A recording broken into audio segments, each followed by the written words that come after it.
Hello and welcome to The Rest is Football with me, Gary Lineker, Micah Richards and Alan Shearer. And we've got a special guest joining us today. I'll introduce him in just a minute, but Alan needs to get something off his chest first. He's won a golf tournament. I won the Pro-Am today, guys, the local Pro-Am, Northeast, Northwest Pro-Am, myself, Franco and our professional John Harrison. So we won by 2 points. So it's been a good day. And it's about to get even better because we got one of the best on the show. We certainly have. And we're not talking about Micah Richards. Although Micah's got like a kind of an 1895 golfing cap on, I think. He looks like he's come straight out of Peaky Blinders. But let me introduce our guest. He was a strike partner of both Alan and myself. And many years ago, of course, we talked about getting him on the podcast just a few weeks ago. And here he is, by popular demand, the one and only Peter Beardsley. Peter, welcome. Thanks, chaps. Delighted to be on. Obviously, you're very popular. Maybe not anymore, but you're very popular. Young boy Peter runs like a cheetah. He is gonna be a world beater. The thing is, you were only a ball boy then. Finally, we've got some good talent on. Finally, a proper legend on the podcast. So, Peter, thanks very much to join us. There's so many things we can talk about because obviously you played with both of us and we're going back many years. But let's take you back to your upbringing and how you first got involved in football, because I know that you didn't sign for Newcastle in those early days and you ended up going to Carlisle for a while. Yeah, so unfortunately I wasn't good enough to sign for Newcastle in them days. So I had to go to Carlisle, but I went via Gillingham, I went via Oxford, Cambridge and Burnley, and eventually got to obviously Carlisle, which was the start of the dream, if you like. So I think we all would like to be at a Premier League club now for the kids and all that. But when I was young, just a chance to play football was my dream. The level didn't really matter. But obviously when I got to Carlisle, without being big-headed, very quickly I became one of the best players. And then obviously from there got the chance to get higher and higher eventually to the top.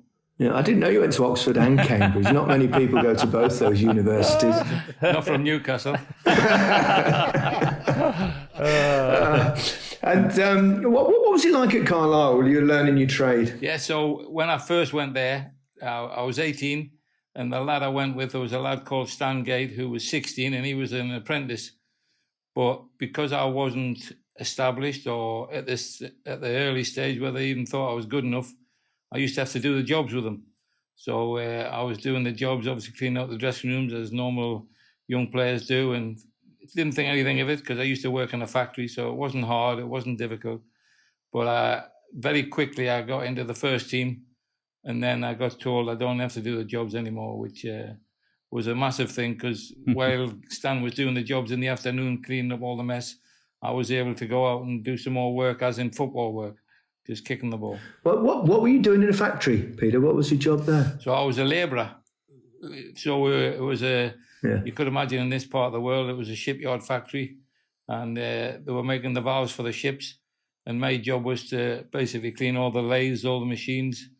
But excuse my words, the old men used to just keep putting it on the floor because it was a lot more difficult for me to do that. So rather than leave it on the machine and let me have an easy job, they kept putting all the shit on the floor. But it's what they do. And it was banter in those days. It wasn't nasty. It was fun. It was. I loved it. I have to say, I loved being there every day. Because at 9 o'clock I used to have to go around and take the order for the 10 o'clock break, and then go to the shop and get whatever they wanted. And then at 11 o'clock I used to go and see what they wanted. I'll know where we were. It was at Westmoor. South Gosford Fisheries, just under the bridge. Yeah. And so I used to walk there with my ball, kicking my ball across the road and whatever, and loved every minute of it. Never ever thought it was a chore. It was just nice to obviously have a job and then eventually to get into the football world. Yeah, I think football's probably preferable though, isn't it? Oh yeah, by a million miles. We all talk about there being brilliant sports, but for me, there's never a sport like football. And what I mean by that is, so you train today and you do really well. You train tomorrow, no other reason, you're not very good. And the variation every day of certain players is just an amazing thing to see, good or bad, because some days it's good and some days it's bad, but it's the best thing because you never know which way the ball's going to roll. And it's a brilliant thing to be a part of. Yeah, I just wanted to ask you, Peter, you mentioned that you wasn't good enough for the clubs at the time, so you had to go down to Carlisle and you became one of the best players. How was that moment for you? Did you feel as though that was going to be the end, that was going to be the level, or did you always back yourself that you could reach the very top? In your own mind, you have the confidence that you're going to be a player, obviously, because obviously you'll have been there. It's not an easy thing. But to be fair, the big thing for me, so they give me a 2-year contract. In the factory, I was getting £20 a week. At Carlisle, I was getting £30 a week. But as you know, and I'll know, living in Southampton and what have you, the digs were all paid for. So there was nothing you had to pay for, and most of the day you were training and then you went home and rested and then we were back the next day. So it was a brilliant thing to be a part of. I wouldn't swap a day of it. But for me, the 2 years was the thing that was going to change my life. The fact that I was kicking the ball every day, because certainly in them days, there wasn't any sports science to say, don't train today or don't train tomorrow. You were training every day, morning, afternoon. And so loved every minute of it, wouldn't swap a day of it. And, getting into Gaz will know very well, Howard Kendall at the time was player manager at Blackburn. And I made my debut against Blackburn. And after about 10 minutes, I nutmegged him. And he said to me, "What you doing, you little twat?" To be fair, I said, "It's just the best thing to do to beat you." And he said, "If you do it again, I'll break your leg." So thankfully, I never did it again. But we drew 1-1. And so that was the second game of the season. And obviously 46 in Carlisle's league. So out of the next 44, I played 43 games non-stop. And it was just an amazing thing, traveling here, there and everywhere, because you went on the coach, and the coaches in them days weren't what they are now, no TV or anything like that, but you never ever thought this is hard work. It was a pleasure every day.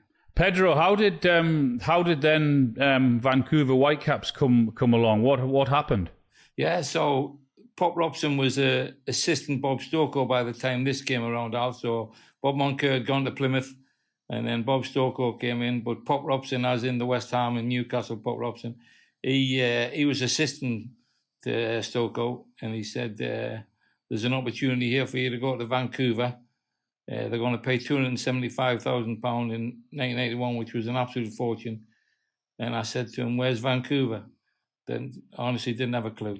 Didn't know it was abroad. Didn't know where it was. And he said, "It's in Canada." And then I said, "Where's Canada?"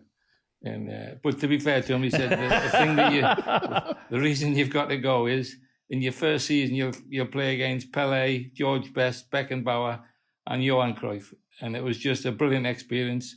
Sandra and I weren't married then, but within 3 weeks we got married before we went. And it was a pleasure. It really was. Vancouver is one of the best cities in the world. And then I got to go all over America, brilliant. Chicago, New York, Dallas, Tampa. It was amazing, because everything in those days, brilliant. We flew everywhere, no aggro. It was so organised. It was a special place to go. Peter, you got to tell me what it was like playing against Pele. Yeah, to be fair, guys, it was amazing. And you'll remember, because we played in the Mercantile Credit in '87 when he was a guest of honour. Yes. And it sounds really big-headed, but I'm sure he remembered me. I've got a brilliant picture of him, rubbing me face and everything. He was amazing, to be fair. Obviously he was a superstar, but haven't seen him in the 70 World Cup, and then obviously after that. But to actually be on the same pitch as him and Beckenbauer, because they both played for the Cosmos together, was frightening. Really, really frightening. Amazing people, and in them days, it was almost unbelievable the amount of people that you saw had gone to America. And now, obviously, Messi's gone and other people, but it's a different world now. But in those days, for the older players, because most of our Vancouver players were older, it was just a privilege to be on the pitches with Cruyff and Best. And that's why I ended up at Man U with George Best. So we played them on July the 1st, 1981 in San Jose. And he was obviously playing for them. We won 5-1. and I scored a hat-trick. And he came over to me and he said, what part of Canada are you from? I said, I'm from Newcastle in England. He said, I'm going to get you to Man United. He said, I'm going to get you a trial. And so he genuinely did get me a trial. And I will remember, he used to come and visit me in Grey Street in Newcastle. He used to come and visit me. He used to ring me when he left home from Manchester, and then he used to come up and meet me. A brilliant person, obviously a brilliant footballer, but he was the reason I went to Man United originally. And unfortunately, it didn't work out, but I wouldn't have swapped it. I had a brilliant 6 months there. And obviously, guys, you'll know, obviously, Razor was playing, Ray Wilkins and Brian Robson. Arnold Muren was part of that team. Frank Stapleton, Jimmy Greenough, Martin Buchan. It was an unbelievable team. So I wasn't offended that I didn't get kept on. At the time, Norman Whiteside was a child superstar. He'd just been to the 82 World Cup. So I was just probably wrong place at the wrong time, but not negative about it. It was what it was. But then I knew I had the fallback of going back to Vancouver anyway. So I still had another season. So I had 3 years playing non-stop all year round, summer, winter, which was an amazing thing to be a part of. Brilliant. I think it's quite obvious that that's one hell of a mistake that Manchester United made. To be fair to them, guys, and you'll know, Sparky was in the reserves, Mark Hughes. Yeah. He was in the reserves with me. So I was in the reserves, and Paul McGrath was in the reserves. So they had some brilliant players. And, to be fair, as I said, Norman, they had Frank Stapleton, they had Jimmy Greenough. They had brilliant players. So I'm not sure it was a mistake. At the time, I can understand why they didn't keep me, but it worked out well for me in the end because I go back to Vancouver for another 6 months. And then after that, I get the chance to come home, as I call it. Did you feel, Peter, though, the fact that you were going to play in Canada? I mean, it's obviously not one of the most famous countries in the world in terms of playing football. The fact that you were going back over to there, did you think perhaps your chances of making it to the very top of the game had decreased somewhat? Oh, absolutely. 100%. Never ever thought, as big-headed as it sounds, I never ever thought I'd get to the level I got to, and never thought I'd get the chance to play with England, like for both of you, or with both of you, sorry. I just never thought that was possible. But when you get the chance to run on a football field and just love what you do, because you can't put a price on that. Yes, you get well paid, but the actual pleasure of being in a football stadium, when you know a lot of the people are from your part of the world, and especially Newcastle, just an amazing experience. And when I came back, I got the chance to play alongside Kevin Keegan, Terry McDermott and Chris Waddle, and obviously others. But them three in particular, when I was a ball boy, were just frightening. Really, really frightening people, as in great people, but also frightening players. You played with some decent footballers over the time, haven't you, really? I mean, and against some as well. I mean... Yeah, I've been very lucky. I really have. I wouldn't swap with David, I have to say, guys. So, yes, there's been people that have probably had better careers than me, but I genuinely wouldn't swap with David. I really loved every minute of it. I think, I'm being big-headed, but I think I was one of the best trainers every day. So not the best in terms of performance, but in terms of effort and attitude, I wouldn't have thought many would have give more than me, and that's fine, because a lot of them basically hadn't recovered from the night before when they'd been out. It was a bit easier. But to be fair, so it was. I loved it. Well, you obviously, the three of you, nothing better than kicking the ball. I know you all love what you're doing now, but I would think, I don't know this, but if you had the chance to go back and do it again, I certainly would. I don't know what you three think, but I would have thought you would. Pedro, was it Arthur Cox that signed you back at Newcastle, wasn't he? Yeah, it was amazing, Al, because obviously I'd gone back to Vancouver. Yeah. My contract was coming to an end, but they were prepared to offer me a new contract to stay, because at the time I was only 22. So it wasn't that I was getting old. So anyway, so it was sort of the start, Al, of, you'll remember maybe just, Gary will definitely remember, it was the start of mobile phones in America that were like the bricks that you had to carry it to your car. And the brick was heavier than your car. It was unbelievable. So anyway, it was them days, but I I got a phone call out of the blue, and in them days, not many people had phones of any sort, but Arthur Cox had rang me from Newcastle, but it didn't come on the phone that there was where it was from or whatever. He didn't have a clue in those days. But we had a lot of piss takers in our group in Vancouver, and I thought it was one of them. So I have to be honest, I told him to F off. And he said, whoa, whoa, whoa. And I put the phone down. And then he rang back about 5 minutes later, and he said, no, it really is Arthur Cox. But I'd never heard him speak before. Now you can hear anybody in the world, but in those days, I'd never heard him speak before. So when he rang back and he said, there's a chance for you to come and play for Newcastle. We know your contract's up. We've done a deal. Would you like to come and play alongside Kevin Keegan? And I said, yeah, I definitely would. He said, how much do you get a week? I said, well, I get £400. Obviously, it's Canadian dollars, but I get £400 a week. He said, all right, we'll give you £300 a week. I said to him, I said 400. He said, oh, I heard you. I heard you, no problem. He said, but the chance to come and play alongside Kevin Keegan, that's got to be worth £100. And I said, wow. But to be fair to him, he was amazing. So when I come back, and Sandra and I fly back to obviously London Heathrow, and then we get the shuttle up, Al, which you know very well. Yeah, we get the shuttle, as in the British Airways shuttle up to Newcastle, on the same flight as Kevin Keegan. All right. But in them days, Kevin Keegan used to basically play on a Saturday and go home and only train on a Wednesday, Thursday, Friday. So he would get a flight up on a Tuesday from Southampton, obviously Heathrow, and he was on the same flight as Sandra and I, and we were like two little kids. There's Kevin Keegan. And she said, what are you worried about? You'll see him tomorrow. I said, no, met him before and all that. So anyway, when we're getting off the plane, somehow he knows who we are. So he said, it's Peter and Sandra, isn't it? And I thought, this is a wind up in here. And he went, we thought we were getting Kenny Dalglish. He said, but 100%. He said, but we'll see how you are tomorrow, and we'll take it from there. But he was lovely, and so I will remember. I know I keep referring to him, but he's a Geordie like me. So we stayed at the station hotel, obviously by the central station, and I had to walk from there to Benwell. And again, in those days, wasn't a hardship because not many people had cars, so it wasn't a negative. So I walked to Benwell, but as I go in the gates, the first person I see again is Kevin Keegan. So he's talking to me, and obviously he's going into training. He takes me in and whatever. So everybody now is saying, like, well, how do you know him? I said, I don't. I only met him last night. And, and to be fair, he treated me like a king. He treated me like a king as a player. After about 10 minutes of the first training session, him and Terry Mack came over and they said, you'll do for us.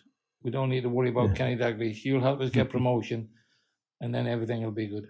What was he like, Kevin Keegan? Obviously, as good as you and Al are, guys, in terms of football, he's the best football person I've ever met.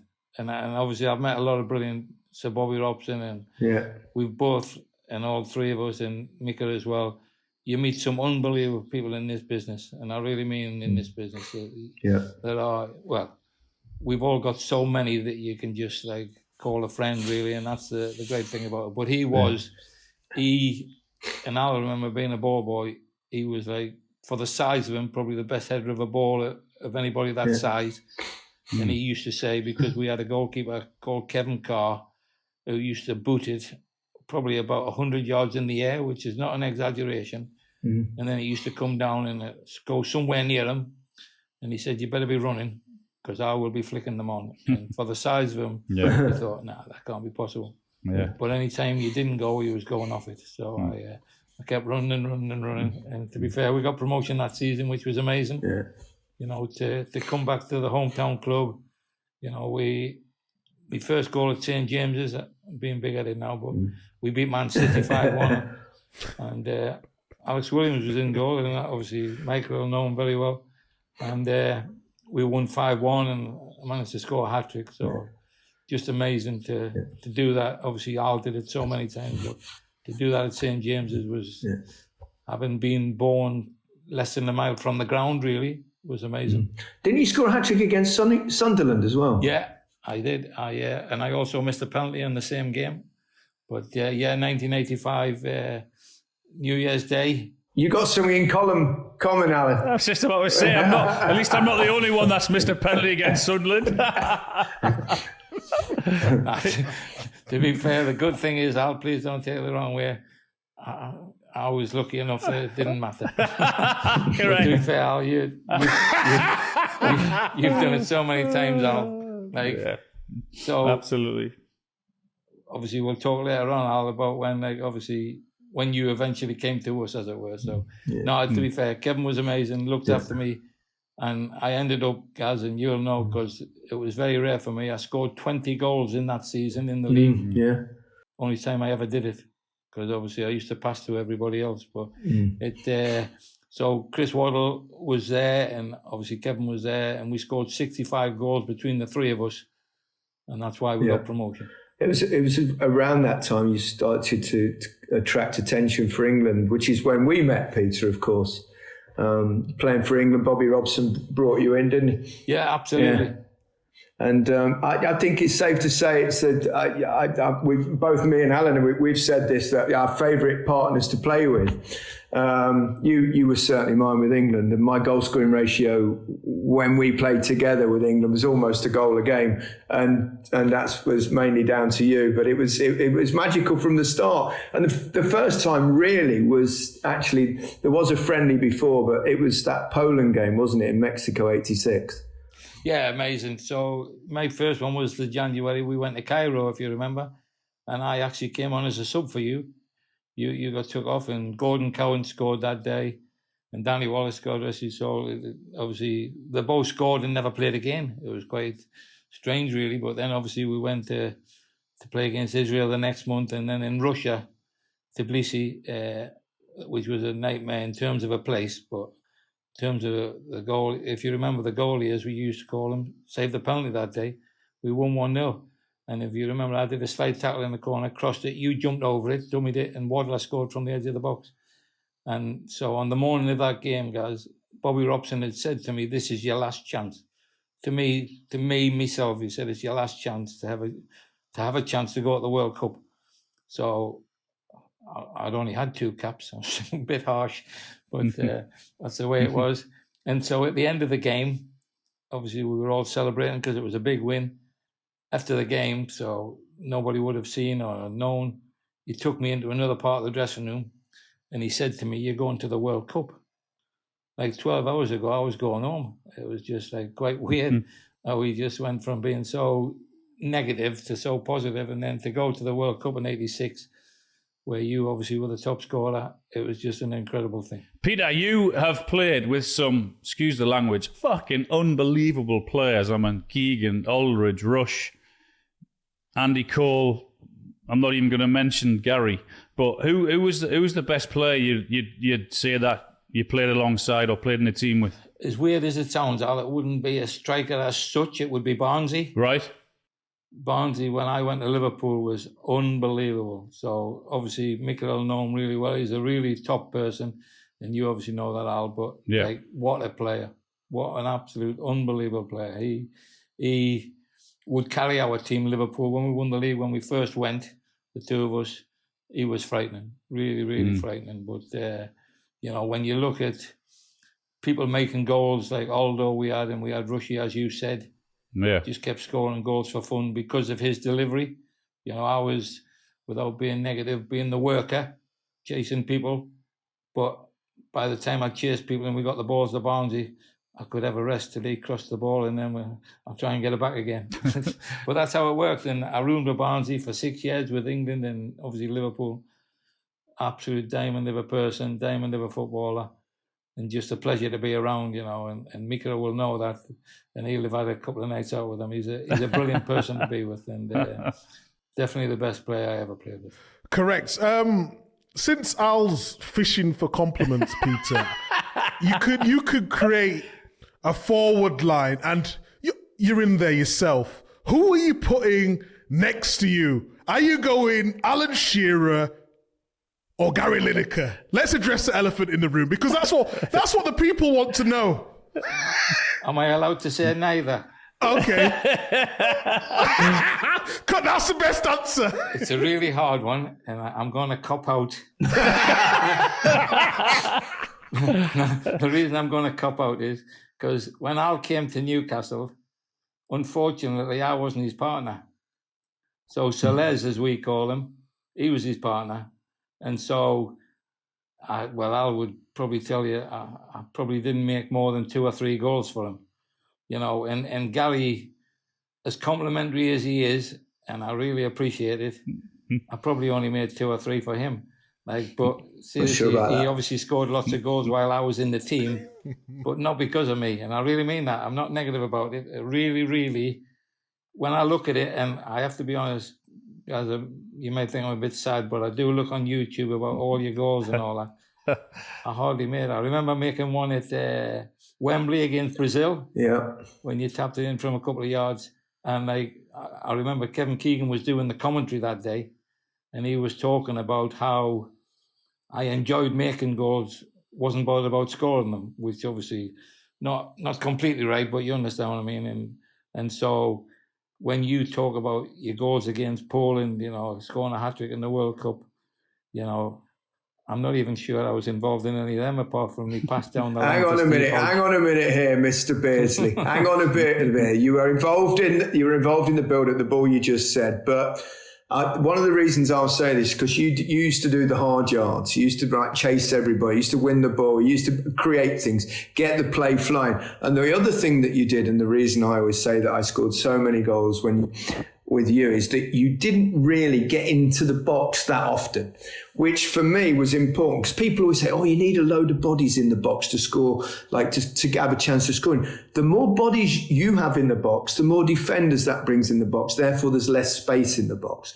So the fact that you used to kind of pull out and allow me to make my runs wherever I wanted to go was actually massively advantageous in terms of me selfishly. And you will remember one thing, if we go back to the World Cup, if I may, when we played against, in the game that you scored, the only goal that was scored by anyone else in the England squad but me in that World Cup, because I got, obviously I kind of got 6 and you got 1. And if you remember, I got an elbow in the throat from the Paraguayan defender, and I was off on the side of the pitch, and there was a corner, and you went into my spot and scored that goal. Now, I was delighted for you, Peter, but at the same time, part of me was thinking, that should have been mine. Well, you were thinking, I should have had 2 hat-tricks. Exactly. That's what you were basically thinking, and rightly so. Because you should have. But I don't know why I went and stood there. Yeah. Because Alvin Martin had the shot in the end. And then obviously I just tapped it in. And I thought, this is easy. It's an easy job, Peter. Thank God you didn't do it all the time. There's also a knack to it. But no, to be fair, it was amazing. So obviously great for you to get the golden boot. Can't put a price on that. But to score a goal in the World Cup, as Al's obviously done, it really is a different part of the world. It's incredible. Peter, your partnership though with Andy Cole, oh my God, that was incredible, wasn't it? Yeah, to be fair, Al, and I'm being serious now. It's weird. I just talk about how many goals I made. I just kept out of everybody's way. I honestly can't say it. I didn't make many goals. You're doing yourself a disservice, man. Well, to be fair, I never got in your way, and I don't mean to be horrible. I never got in your way when I was playing. I knew where to be. Yeah, my job was to try and make goals. You know, the thing that was special about you and Les, or Celez, was the fact that you were both unbelievable together. You know, I know you'd had that type of experience with Chris Sutton. Yeah. But that experience of watching you two, from being just behind you, me and Rob Lee and David Batty, and sometimes not me, but because you had Tino, you had David, you had Keith Gillespie, it was just a frightening squad that we had, and it was just a pleasure to watch you obviously score all the goals, and you and Les will be the best 2 probably 6-foot players that have ever played together in the history of the Premier League. And I know you did really well with Chris Sutton, but so Les and you were like frightening in the 5-0 game. just things that you remember every day of your life. And you know what it's like walking around this city, Al. Everybody wants to talk to you, and everybody's got a memory, whatever that is. They've got a special memory. It's not a negative. It's always a positive, and it's a brilliant thing. I'm not sure about 6 foot though, Peter. Alan's 5'10" at best. He used to be. I'm shrinking, Micah. It's running up that hill at St James's Park. My bonnet was 2 inches high. But I just wanted to ask you, Peter. Obviously, you've been around Gary and Alan, and I know a lot of people are going to say that they're nice people, the good guys. We know that. But what were they like back then as teammates? In all my time with England, obviously Gaz roomed with Schultz at the time. So obviously when Alan certainly with Terry Venables, you then have a single room, which I'd never known before. But obviously Gary roomed with Schultz and I roomed with Barnsley. So never really saw each other, you know. But to be fair, in terms of people being around the place, you know, I think the great thing was, certainly with England, it wasn't a situation where you were in the pockets all the time, because Gaz and Schultz obviously hadn't played together in terms of in the build up to the games. They'd always played for opposite clubs, so they would go to their room, and everybody was like that, you know. I was lucky that I was with Barnsley, and obviously we knew each other from the same team, if you like. But when you look at Al in the era he was in, when they went to single rooms, that was just a difference in the outlook of people and how people thought. But being around proper football people as them two were, like, you just can't put a price on it, honestly. And you'll know, Micah, you've done it for a long, long time. But going in on it every morning, you might be feeling miserable, you might be feeling like a bit down, but the banter from the minute you walk through the gate is unbuyable. You can't put a price on it. And it's hard to explain to people what it was like. It may be different now, and I understand that. But in that era that we were lucky enough to play in, anything went. You could say anything, you could do anything. Nobody cared. You know, nobody got offended. It was bantering our day, and nice to be around. So basically, Micah, what he's saying here is that Shearer and myself are wankers, but he doesn't want to say. I was thinking more helmets, isn't it? Can I just say, that is one thing I would never say. And to be fair, if I had my life over again, Gaz, and to both of you, two brilliant people, football people, that love every minute. So yes, they have a bit of a moan. If I don't pass them the ball, that's what it is. You know. So I heard Hal last week about the crossing the ball, and you and him getting complaints about the crossing the ball. The good thing is that wasn't my job. My job was to pass it through the middle. Yeah, exactly. I didn't have to. Exactly. I never got shouted at for not crossing the ball. But it was a different type of thing, you know. So Ginola that you were talking about, like, unbelievable. Probably one of the best two-footed players you'll ever seen. But just loved having the ball. Wasn't too bothered about crossing it. Just wanted to look good on it. And he was good, to be fair. Well, and he looked good. He always looked good. Tell us about Bobby Robson, what he meant to you. For me, you know, obviously you were involved a long time before me, a couple of years before me.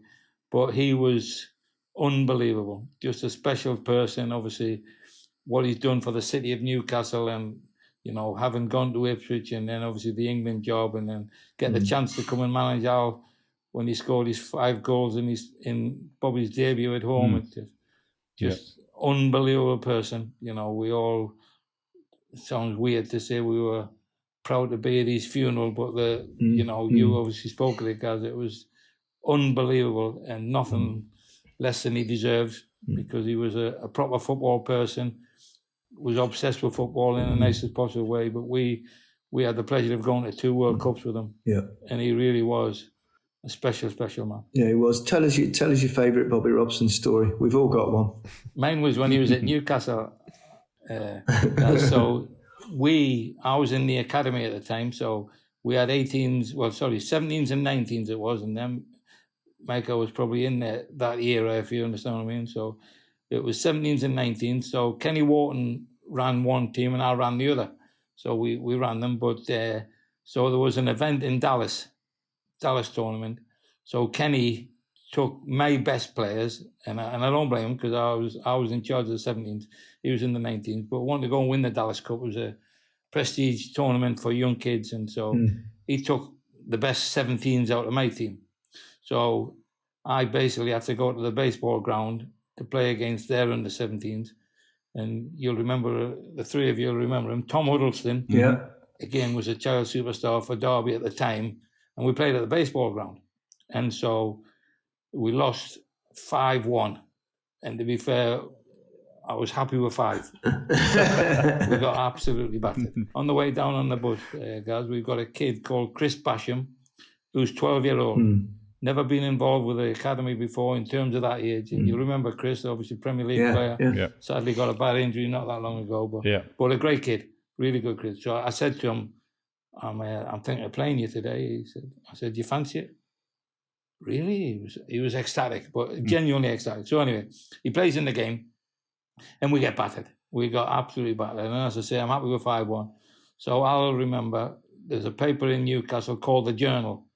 So on the Monday morning, I go back in, obviously it's training ground, and there's certain people talking about it, but not in a nasty way, and what happened or whatever. But anyway, Bobby Robson called me into his office, and he said to me, can I just show you this, son? So he shows me the score on the paper. So I've obviously seen it. I know the score. He said, what happened? I said, I was there, boss. He said, what do you mean you were there? I said, well, it's my team. He said, well, what happened? I said, well, to be fair, Kenny took the other lads to Dallas, most of my team, if you like, and I said, we just had a bad day. And I said, to be fair, having took all of our best players, I was quite happy with 5. He said, well done, son.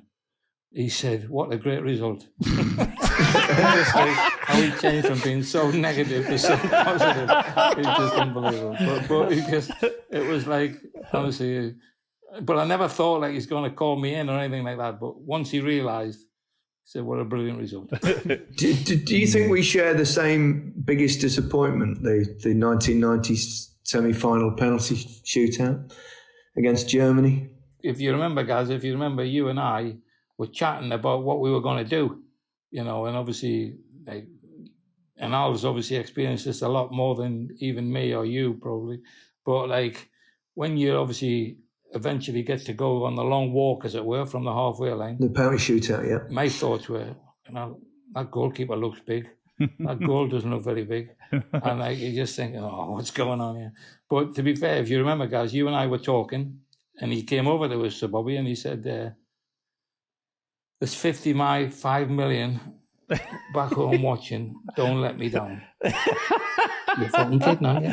Seriously, I can't believe you just said there's 55 million watching back at home. I was thinking there's whatever there is, 60, 70, 80,000 in the crowd. I'm thinking that's it. But he said, don't let me down. And to be fair to him, it was one of them things. And you'll have heard it, and Al would have heard it. Gazza said that I took his penalty. Gaz, that the 3 at the start were always going to be me, you, and Platty, in whatever order. But obviously then when Piercy and Waddler missed, you'll remember in the dressing room was one of the nicest things I've ever seen in my life. Franz Beckenbauer came in, and he was just incredible to Sir Bobby. The sort of pleasantries between them were sensational. And obviously Franz Beckenbauer went on to win the World Cup, so amazing for him. But Sir Bobby and him, when they had an embrace in the dressing room, one of the nicest things I've ever seen in the football sense. Brilliant. Peter, you've had some unbelievable football clubs. I mean, huge football clubs. Where were you happiest, or where were you at your best, do you think? I would say Liverpool initially, for the first year, I was horrendous. I'm not embarrassed to say it, Really? And to be fair, they paid almost $2 million for me, but we won the league, and that was down to Barnsley mainly. But I certainly at Christmas, I'd only scored 3 goals. In the end, I ended up with 19 or something like that. But before that, I was really struggling, But Kenny was so loyal to me. When I first went there, he told me I was going to wear the number 7 shirt, which, as you know, Al, in terms of football, You know that because of the number 9 shirt at Newcastle. Yeah. But without being cocky or clever about it, the number 7 shirt was the big shirt at Liverpool in those days. Because obviously the man you know, Kevin Keegan, and then obviously Sir Kenny, you know, they were unbelievable and the best 2 number 7s there's ever been in football, in my opinion. But anyway, so Kenny told me I was going to take his place and wear his shirt. And when I went to see the owners, you know, that's what he said. You've got to tell them that you're going to be the new number 7. But in those days, as you know, it was 1 to 11. But the 7 will always be a special shirt at Liverpool. And for me to wear that and the loyalty that Kenny showed me, because really, certainly till Christmas and probably till March, I was really poor. But then on the Easter Monday, I think it was, we played Tottenham and I scored the winning goal to win us the league. Having been shit for like 6-7 months, but that's how football works. You just never know why. And so get a chance to score the winning goal to win the league, just amazing. But a brilliant place to be. I live 2 doors from Kenny. Yeah. He really couldn't have been nicer to me or better to me. And to watch him and follow him. So he taught me something, Al, that I'd never known before, how to use the shadows. Yeah, to know that's where right. the defender was. So you'll remember him doing turns with the outside of his foot, the inside of his foot. He showed me how to use the shadows because he said the shadows will always be there in the sense of it'll be a sunny day or it'll be floodlights. And it was incredible. And it was life-changing for me, you know, to be able to work out where the pressure was and then to turn the opposite way. So it really couldn't have helped me anymore. Yeah, right.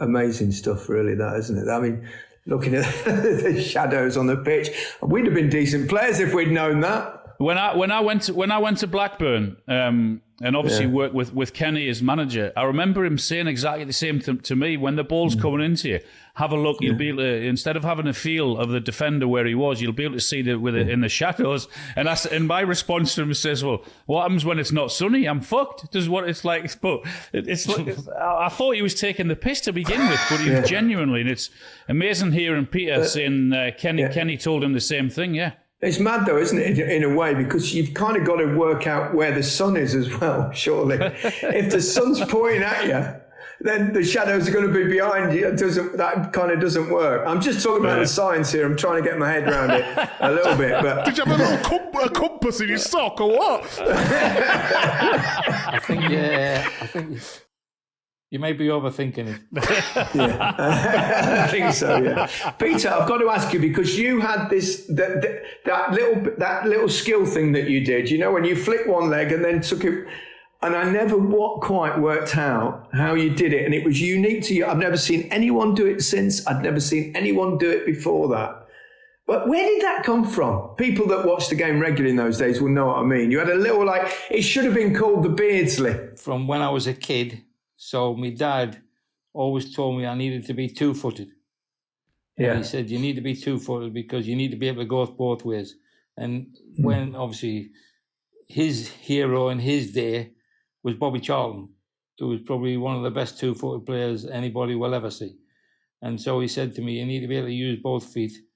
And, you know, it was just one of those things that I worked on. And when I was talking about walking to the factory, used to take a ball, use my opposite foot, and it was just something that, like, it was just, at the time you think, now's the time to do it, and it worked most times, you know, not every time, but it worked a lot of the time, and, you know, I'm a real saddo.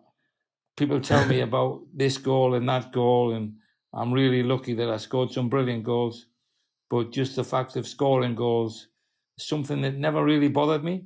You know, honestly, the delight for me was the team scoring. And obviously when I had the pleasure of playing with Al and you know, you look at the smile when you two scored a goal, it would light up a room. and that's the thing that football gives you. It really does. And that's the thing, you know, because that is the hardest thing to do. And you two know that better than anybody, even though you make it look easy. That is the hardest thing. But it's also the thing that gives you the most pleasure.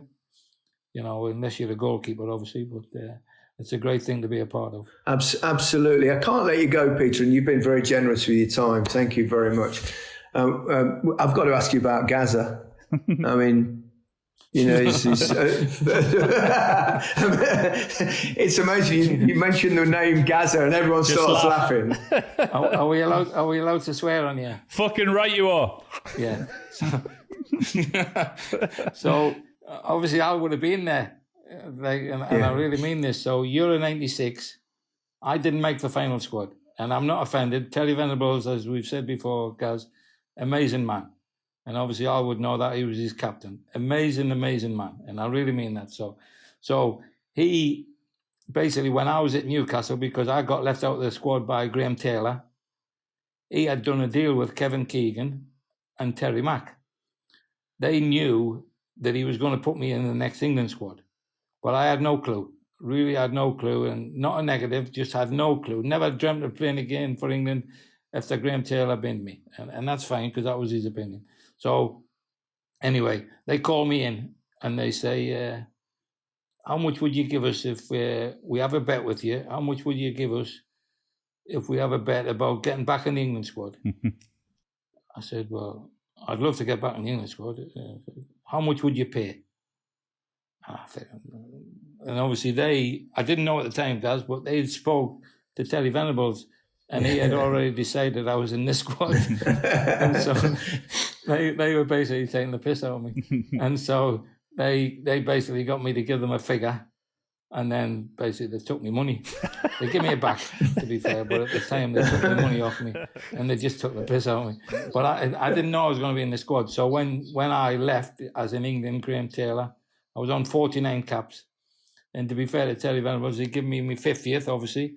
Yeah. And then I was part of the build-up squad with Al there, and obviously Teddy and Nicky Barmby, you know, and obviously they had a brilliant squad. But to be fair to Teddy, and I really mean this, he was honest with me all the way along. He said, I'm not sure you'll be in the final group, but I want you to be around it. And so I'll remember when we were over there was a situation where he was telling the ones that weren't going to make it. So I was one of them, you know, but he was brilliant. Really couldn't have been better. But the way he was with people was just incredible. And when I look at having the pleasure of playing for people like that, but Gazza was just a fruitcake. So Gazza and my son, Gaz, have got the same birthday. But thankfully, that's where the similarities end. But to be fair to Gazza, he rings them all the time on his birthday. And to be fair, the kid's a diamond. So anyway, so we ring my son, Gaz, on my son's birthday when we're in Hong Kong. And so he says to Drew, how are you fucking doing? And so he starts swearing, and Drew's 7-year-old. And so he said to him, he said, me and your old man are in Hong Kong now. We're both pissed. And so, as you know, guys, I've never had a drink in my life. So my 7-year-old's thinking, oh my God. So I took the phone off him and I said, don't tell your mum. But he's just like that, and he's absolutely nuts. He really is. But he's nice nuts. And to be fair, you can't fault him. He is stupid. I don't think I've met a stupider footballer. But he's not a nasty person. He's just stupid. He's just got a heart of gold, really. But what a talent. But I'll just tell you quickly, guys, and you'll remember, quickly before I go, the 1990 World Cup, guys, he gave Drew, he gave him his first World Cup shirt. So he signed it to him and everything. And his first ever World Cup shirt, he gave it to my son. Do you remember the cake? Remember the cake on the birthday? So Bobby organised a cake in the shape of a brush. Remember, it was as daft as a brush in the shape of a brush. Yeah. And so he's got the cake. And so he sent it back. And we thought, wow, what's he doing? He loves cake. So he sends it back. And this cake comes back. Happy birthday, Gazza and Drew. So my son's name's on the cake now. He's just that type of kid. I don't know how he had the brains to think of it. But he's just a lovely, lovely kid. Love and adore him. Peter, it's been a delight. It's been quite a while since we've spoken properly, and seen you. You're looking as young as you did when we played together, more or less. And you need to change your glasses. I'm a bit steamed up. The best team done. Thanks very much for chatting to us, Peter, and hopefully see you soon. No, I really appreciate it. Thanks a lot, chaps. Brilliant. Thanks, Pedro. Thanks very much. Thank you very much, Peter. Thank you. Okay, so that is it from this special episode with Mr. Peter Beardsley. So goodbye from me. Goodbye from me. And goodbye from me. And goodbye from me.